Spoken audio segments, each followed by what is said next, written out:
Right. Thank you. Actually, I'd like to start, as I'm something of an outsider, by thanking David and John for setting up the 2 days. Some of you weren't there yesterday, but one of the things that was striking about yesterday was the way that some thought had been given to try and find a structure that wasn't just people standing up and speaking, and I was amazed, being a cynic somewhat by nature, how well it worked. And then I'd like to thank you all for coming today, and especially for the Leeds Library for their hospitality. And that leads me really to the first point I kind of want to make.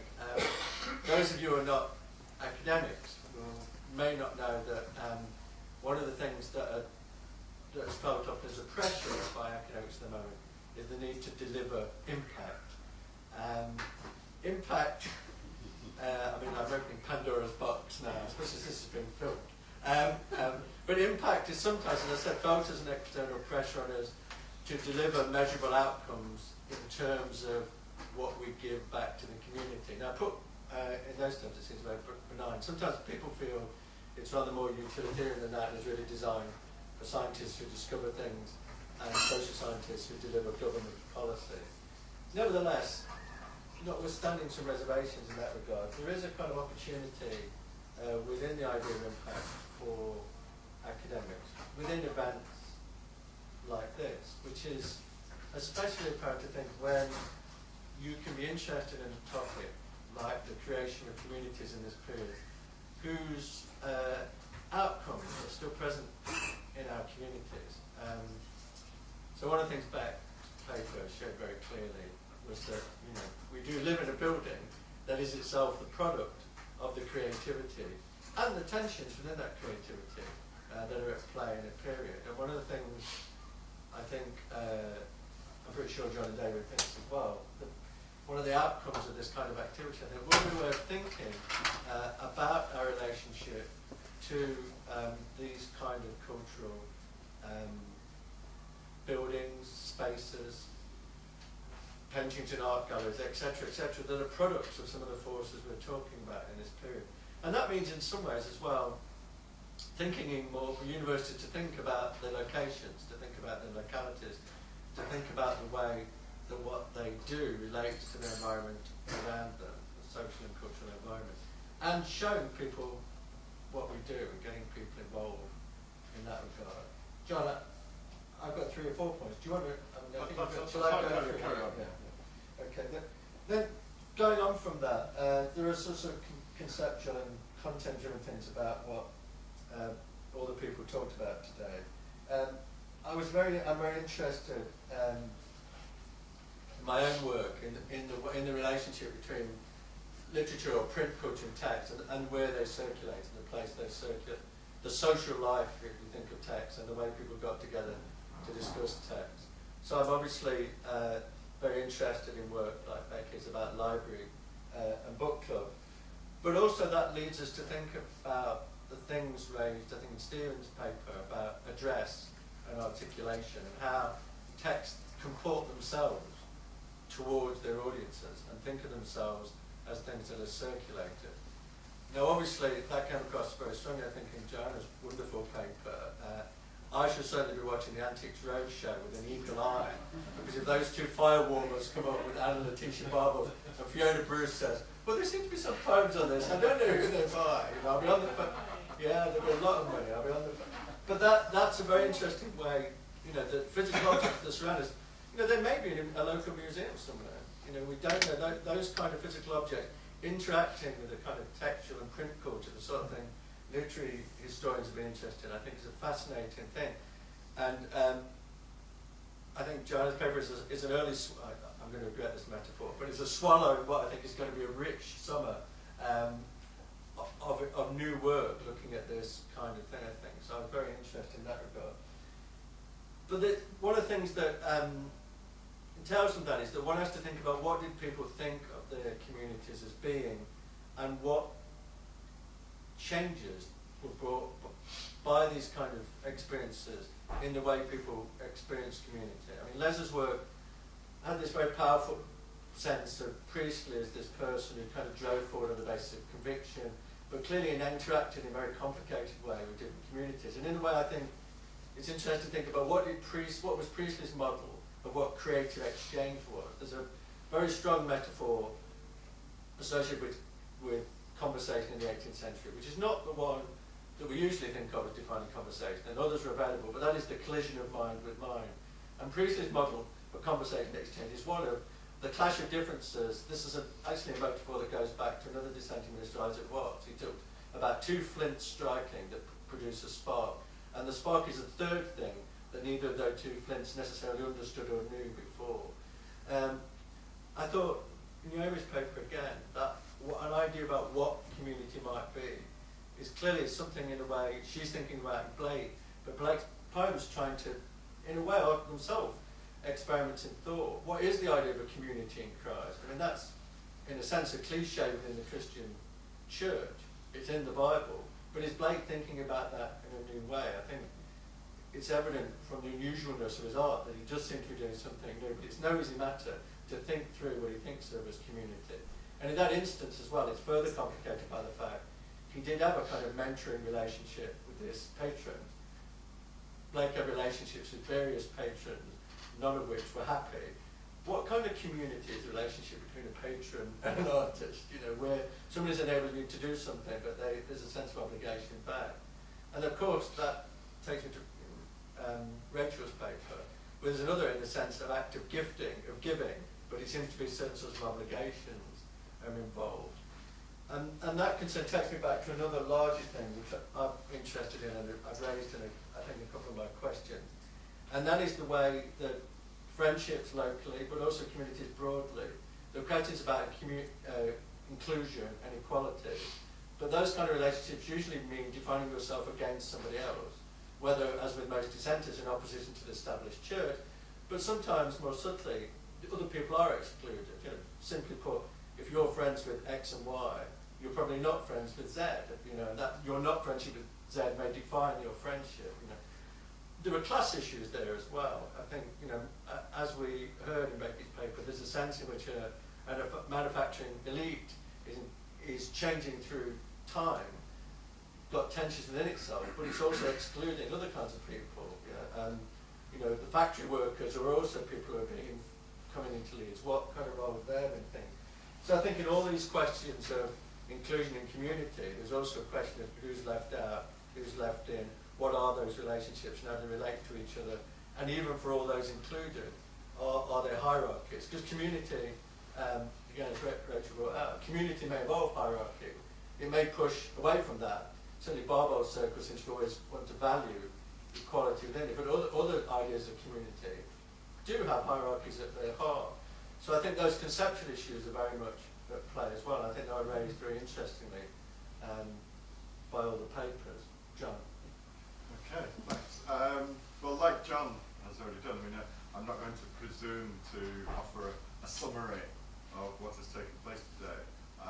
What I'm hoping to do is to give you some sense of what I find rich and fruitful, and I hope that that might trigger some kind of response in you, as well as I think we're all interested in hearing the response that you've all got. So I suppose where I want to begin is with the title of this network, Creative Communities, and just to allow us to focus on that for a few minutes. So I suppose my first gambit would be to say, what are we doing here?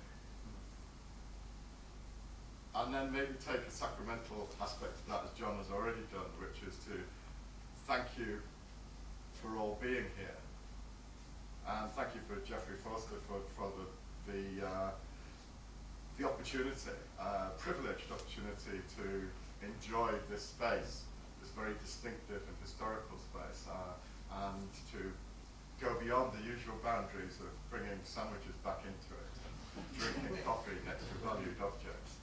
And as I'm doing so, I think as we've been aware both yesterday and today, this is being filmed. We've also got a visitor's book on the table there, which most people have signed. So one of the things that I think I want to ask us to think about is the self-reflexive nature of this event, so that we can think about those events in history that we've been attempting to talk about today and yesterday.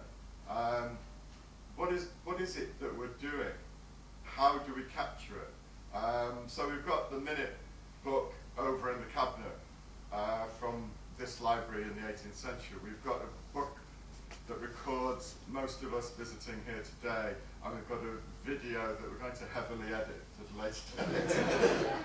And it seems to me that raises the question of what is the object of our attention? What is the object of our study? What are we? Are we a community? Are we an assembly?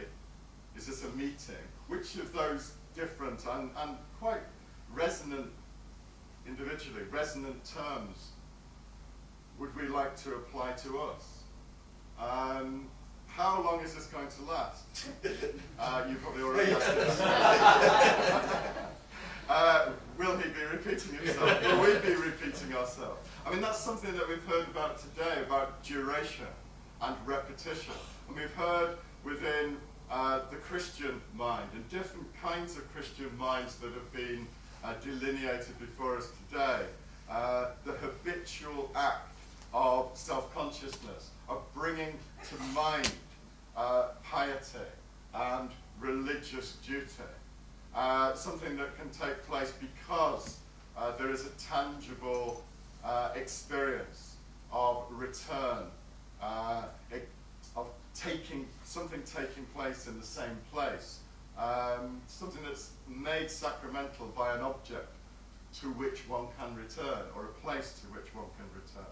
So I think that for me is one of the major questions of this whole enterprise, is what do we mean by a community, and what do we mean by creative? What is it in this that's capturable or creative? Are they the same thing? So is the creative something that's sectionable off, separatable, and takes different forms? I suppose within our dominantly secular version of the aesthetic, and we were talking about this yesterday, there's a tendency for us to filter out that which is pious, that which is about devotion, and to focus thereby on what's left behind, which is the secular or the aesthetic.